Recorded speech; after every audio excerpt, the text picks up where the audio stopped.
Now, moving on to the public speaking skills. Let's take a look and see what some of these are going to be. First, most crucial, most critical is eye contact. And we like to look at eye contact from these four particular domains: core, confidence, connect, and courtesy. The core to all eye contact is that person-to-person interaction.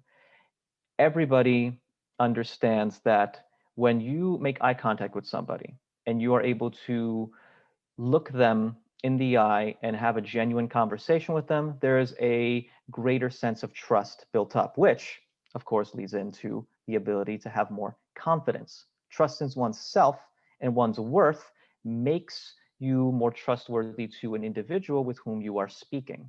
And then of course, through that core, through that confidence, we get to connection, trust with others, and the message that you are trying to provide to that individual. And lastly, of course, this is also a common courtesy, respect for the process of communication. By being able to maintain eye contact, by being able to be engaging conversation with an individual without spending too much time looking away, without trying to hide one's shyness.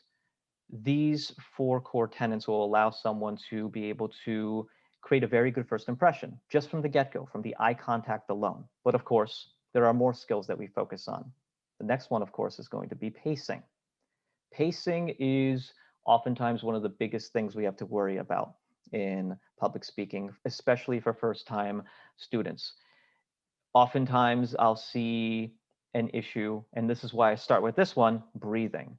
Students get nervous, so they employ the strategy that they only know that can help them stop being nervous, and that is to finish the speech, to finish the public speaking as quickly as possible. Oftentimes this is done in an unprepared manner, and then this leads to them being out of breath. So we focus on that breath very early to help students understand that they need to breathe. They need to focus on that. Focusing on that helps us then try to migrate away from the shyness, away from the fear and the hesitation of speaking, and focus it on something internally: the breath, the lungs. After we're able to get that down, then we try to focus on pausing, because again, students, even if they breathe effectively, will want to still run through the whole speech relatively fast. So we need to help them understand that there has to be a pacing to this. There need to be pauses here and there, sometimes short, sometimes longer, to be able to redirect the audience back to themselves. Sometimes these pauses will be planned. Other times they will have to be modulated as time goes on, as they read the audience. But these pauses can be very effective to, again, hold the attention of the audience. Then we also focus on emphasizing certain words in our pacing. So that way, the audience is able to understand where is a very important part of the speech. Where is a piece of information really critical, crucial to their understanding of the main point of what the presenter is trying to get across. And then lastly, which I have brought up a few times over the course of these 20 minutes, is to calibrate. We need to be able to understand ultimately, and this is the hardest skill to learn. I may have planned out my perfect speech. I know where my pauses are. I know where to breathe. I know where to emphasize, but oftentimes not everything goes exactly according to plan. So we must be able to understand how to calibrate and quickly change tactics, quickly change the way we present a certain piece of information depending upon the conditions of the audience, of ourselves, of any particular, technological issue that may even occur when you have the speech. Calibration is key to being able to keep the audience focused on you. And once you get through whatever particular mishap may have occurred, the only thing they'll remember is the speech and not whatever happened for you to have to calibrate. Body language. So we've been focusing mostly on the eyes and the voice, but of course we have these hands. One of the most difficult things that students deal with is when they have to give a speech, they oftentimes have no idea what to do with their hands. It's something that we all use every single day, but the moment you have to stand in front of a group of people, you suddenly become very self-conscious of them and have no clue what to do. So students will want to put them in their pockets or hide them behind their backs or just leave them there dangling at their sides. But they are tools just like our eyes and just like our voices. So hands can be very expressive. In my first point here I make is that hands are an extension of our voice. They help us emphasize certain things that we need to emphasize to the audience. So if I am modulating my voice to be louder on a certain point and my hands go up like this, I am using both voice and hands to say, this is critical. This is important to what I'm trying to say. Moving also makes our environment active. So as we saw with Peter earlier, Peter is able to move across the stage and keep the audience focused on his speech. All of our students ultimately need to learn this skill because that is a very quick and easy way to understand, are my audience members listening to me? Are they focused on me? If as you move around and you see their eyes focused, you see their heads tilting from left to right in response to your movements, you know you have their attention. In addition, bodies must be relaxed on stage. One of the most common things that we have also with students is that they will either sway back and forth, lean more often than not on one foot, or they'll just stand perfectly rigid and straight. These are things that we try to make sure students are able to work through. And I have a few students who do sway, do stand perfectly straight. And so we try to make sure that we, in little steps here and there, get them moving, get them to become more comfortable. Because if your body is rigid and your body is nervous, then so will your voice. They are interconnected in this way. And then lastly, of course, if we do all these things, the audience will stay focused within the variety of what we are doing.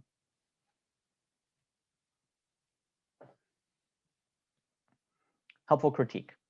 So in addition to presenting and working on all of these various components, we also make sure that when a presenter is finished, or if a presenter is waiting to go, we serve as the audience. So we provide each other critiques as we go along. Typically, we will focus on all the sort of different techniques that I've already mentioned. But the helpful critiques are important for these 4 reasons. Trust among peers. Oftentimes, students will come into a class. Some students will know each other, some will not. And we need to very quickly be able to create trust among them, to help them understand that we are here not to judge how fast someone spoke or the content of their speech or any other sort of thing that we may get nervous about. What we are here to do is to work with each other to help each other grow. This is a collaborative environment, and so that trust must be quickly and very early established for all students to feel safe and welcome and, quite honestly, happy to be in the learning environment. We also make sure that we provide objective assessments. So we want to make sure that we just say very clearly, the pause that you gave in this section was a little bit too long. You were swaying a little bit too much during the 40-second mark of your speech.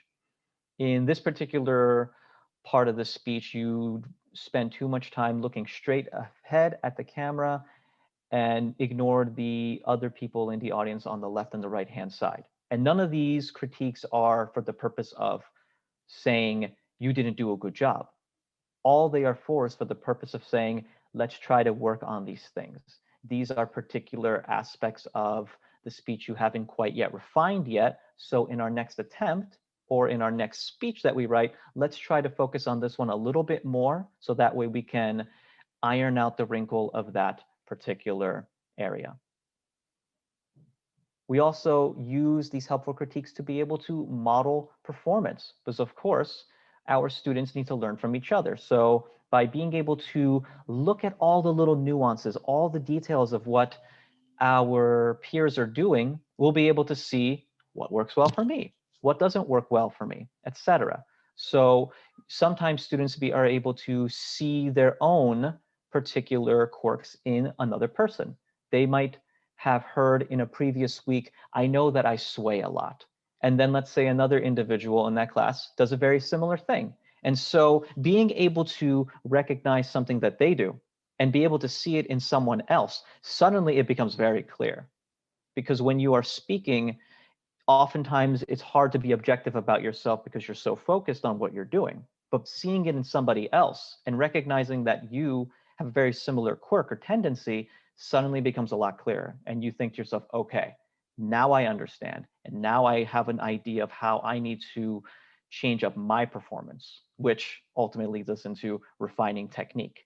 That's what this is all about. We all want to refine our technique, be it eye contact, be it moving around the stage, being it's just using body language. All of these various components we are trying to refine to become better at. So ultimately, when we get to the end of the program, everybody is better in 1, 2, 3, 4, 5 different areas than they were when they began. And while we are on the topic of helpful critiques, here is an example of our particular form that we use to help students understand what to talk about. Because of course, in the first class, students often have not really any idea. How do I tell that this person did a good job? So we provide them with this particular helpful sheet. So with this, we're able to look at these various components. Does this individual establish presence? Do they maintain good eye contact? Do they have a good posture? What about their hands? Are they fidgeting? Are they hiding in the pockets? Are they rigid? Being able to look at that is important. Are there nervous words like and constantly being used throughout the speech? How's their tone? Is it appropriate for the speech that they're giving? The pace of the speech, too fast, too slow? And then just any general comments that may not be covered in here. Students are able to use this to great effect to be able to give each other those helpful critiques and to work out those 4 components that we talked about previously.